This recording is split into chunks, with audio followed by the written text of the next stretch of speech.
Last July, and in an inconspicuous fashion, a little-known 6-0 fighter slid in at the last minute to fill a spot against middleweight John Phillips on Fight Island. The beatdown that followed was so one-sided, it made Bisping utter the following words. Jeez Louise! Jeez Louise indeed. After just one vicious round, you could hear the toll it took on Phillips. Cut those angles, mate, right? As soon as you see him start to pressure forward, you need to cut those angles, stop him coming forward on tape. This was a telling moment because as Phillips was gasping for air, looking like he was in a traumatic fight for his life, his opponent looked like a child at a baseball game who just caught sight of himself on a jumbotron. This was his UFC debut, only his 7th pro fight, and yet he was so comfortable that if his demeanor between rounds said anything, it would have been along the lines of, "Hey ma, I'm on TV." Stepping in on just 8 days' notice, he arrived in the UFC physically, technically, and psychologically prepared. His confidence was justified, and moments later, Phillips was tapping. It was a perfect debut. The fight ended with a lopsided 124 strikes to 2 in Khamzat's favor, which at the time looked like a terrible loss for Phillips. But as it turns out, by landing those 2 strikes, it now appears John actually did pretty well, one of the better performances of the year, because just 10 days later, and this time at welterweight, Khamzat demolished another victim, which I think is what we should start calling him, a TKO in the first round, this time absorbing a grand total of 0 strikes. It was as comprehensive and emphatic a mauling as we've ever seen. And with that record-setting pair of wins, Khamzat stole the show on Fight Island, drawing comparisons to Khabib Nurmagomedov. He then proceeded to call out every asshole within a 30-pound radius, and Dana White, who was clearly intrigued by the whole thing, was more than happy to oblige. Khamzat was now trying to book fights 2 at a time, and in different weight classes. One a huge step up against the number 6 ranked welterweight Demian Maia, but first a return to middleweight against Gerald Meerschaert. Meerschaert, who felt Khamzat and the organization were looking past him by trying to book the fight with Maia, made a number of statements that now look unfortunate. Look, I'm expecting him to be tough. I'm expecting him to try and oppose his will and be very mentally strong, but in any of his fights that I've seen, he hasn't met real resistance. Even if I want to walk out of that cage and somehow, let's say I, lose a controversial decision or something, I promise you one thing. Khamzat is not going to be physically able to fight come October. As soon as he steps out of that cage, he's going to need at least 6 months to recover from what I'm going to do to him. With one punch, Meerschaert was relegated to the wrong end of a highlight reel, and it quickly dawned on every ways. He came out of nowhere. Brett Okamoto was interviewing him recently, and because the info out there is so sparse, Brett summed up the whole dearth of information when he simply asked the broad and ambiguous question. I think the biggest question that I have for you is, I think a lot of people have this question, is who are you? I'm the wolf, brother. Now, we don't know much. He was born in Chechnya in '94, so right in time for the 2 Chechen wars. He was probably conceived during an airstrike and delivered at the local pile of rubble, because in the following decade, the country would be destroyed twice. And that's something that, at least within the context of a violent sport, he appears to be very proud of. I never nervous for the fight. I love that. I did from the born. I'm born from Chechnya. I'm born for that. And so just like Khabib, this guy has grown up in a situation where conflict could and did escalate to catastrophic levels. Cities and towns were leveled, entire families wiped out. I mean, compare this to your childhood. Khamzat was born in one war, would have been old enough to remember his country being demolished the second time, and then spent his formative years in a republic mourning their losses while trying to rebuild a shattered nation from the scraps of war. There were no trips to Disneyland. When he thinks of the worst possible consequences of conflict, he's not thinking about taking an L inside the octagon. He's prepared himself for far worse. It's no wonder the gravity of the event almost seems lost on him, and he can just enjoy the whole thing. Yeah, of course it's easy for me. I'm born from this country. When I was a kid, it was war in my country. Like everybody knows Chechnya, like before how they was. I like to fight in the cage and smash somebody. It's too easy. When he was 19, he followed his mom and brother to Sweden as an asylum seeker and has since become a Swedish national.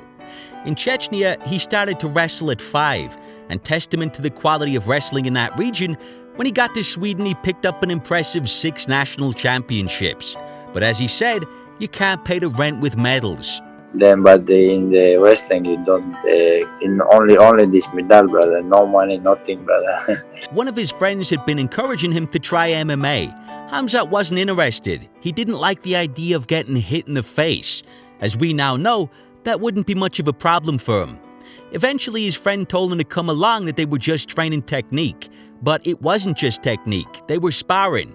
And after one session of sparring with professionals, the coach assumed Khamzat was a pro himself. Like he said to me, this only technique, like don't sparring, only technique. Then we go there, this was sparring, I did sparring with the professional guys. They was thinking, like the coach was thinking, I'm also professional. He asked me which organization you compete. I said it's first time I'm in the MMA club. By the way, that was 3 years ago. So obviously Khamzat was a natural to begin with, and has since picked up the sport like he's Neo downloading the fucking Matrix. He did have some experience throwing down in the streets of Chechnya, obviously, which is actually where he picked up his nickname. Based on the aggressive manner in which he smashed the fuck out of assholes in alleyways, his brother gave him the name Boars, which, as I'm sure you already know, means wolf. Boars, it's in the Chechnya, it means wolf. My old brother always tell me, like, go fight with him, like from the was kids outside the streets, and like he say, you boars, like, let's go fight. Like, one of the things that he's repeated is that this is easy for him. Smash people, get money. And he's called out for bonuses. But when you dig in, becoming super rich isn't the ultimate goal here. That's I'm like, I don't need like be superstar like Floyd Mayweather, like McGregor, like these guys. If it happens, it will be good. I can help to more people with the more money. Wanna be champion. It's number one for me. I wanna be number one pound. I don't think about this shit, but be famous, like something like that. I want to be champion, number one pound. I think just about that. He's only arrived in the UFC and at the outset of his career, and his primary goal isn't a belt or even 2 belts. He's ultimately focused on climbing that pound-for-pound ladder. It's clear he has a ton of respect for Khabib. In ways, he appears to be happy to step into the aura Khabib has created. He's using the term smashed. He's happy to associate Chechnya with Dagestan, and he gives Khabib all the credit in the world. But as I said, he's not just looking for belts. He's looking to be number one himself. And so, unlike many fighters from that region who show Khabib ultimate respect, because of this guy's self-belief and sheer competitiveness, he doesn't mind stepping on Khabib's toes just a little bit. I think it's pound-for-pound number one, but soon I'm gonna be pound-for-pound number one. I'm gonna be champion. I have 8 fights, 8 finish. I destroyed everybody. I'm gonna do this next fight also. Yeah, because everybody say you Khabib number 2, something like that. But I'm Khamzat. I can knock out people, like submit the people, smash the people, everything. I have everything. In terms of his attitude, it appears to be any opponent, any weight, any time, any place, and it seems he'll accept those terms with zero notice. Khamzat's willingness to throw caution to the wind like that and take bizarre risks suggests a mentality that is distinct. Even in a sport full of uniquely game individuals, he stands out from the crowd in a major fucking fashion. He's been endlessly compared to Khabib, but while Khabib always seemed ice cold, Khamzat is different. You really get the sense that this guy just relishes administering wicked ass whoopings. He's like a game pit bull restrained only by a leash. The leash in this case simply being the logistics of booking him fights quick enough to satisfy his appetite for violence. This guy is chomping at the bit, salivating at the prospect of smashing the fuck out of every asshole he can get his hands on.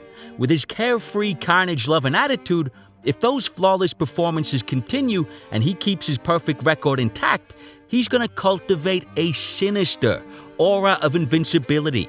I mean, think about the message he's sending potential opponents. Location doesn't matter. Opponent doesn't matter. Weight doesn't matter. Just give me a date and a location, and I'll smash whatever motherfucker is dumb enough to step inside that octagon.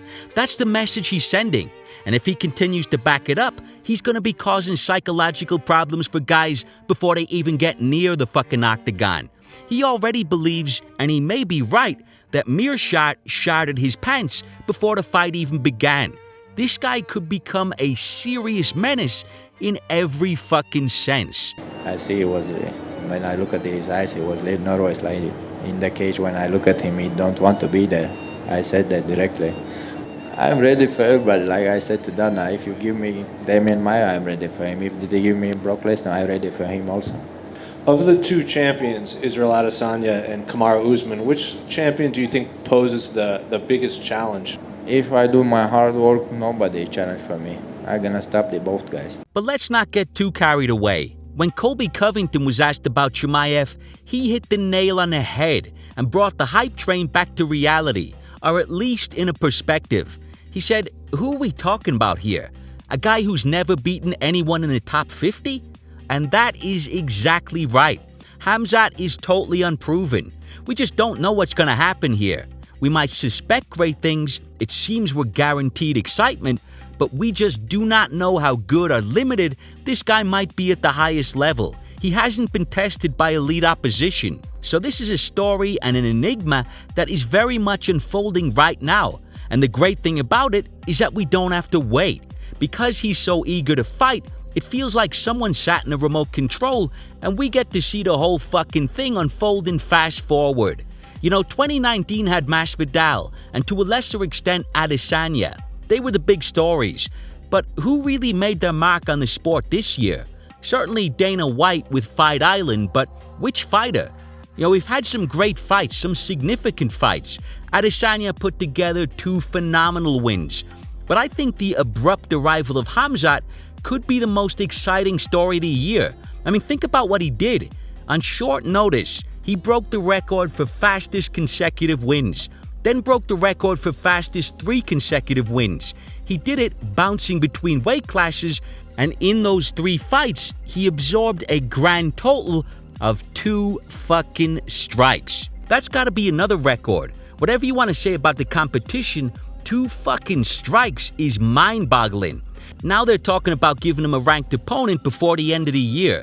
If this guy can come from total obscurity and end the year with a top 10 win, doing it all in such a dominant, sensational, and rapid fashion, then no doubt about it, in 2020, much like on Fight Island, he will have stolen the fucking show.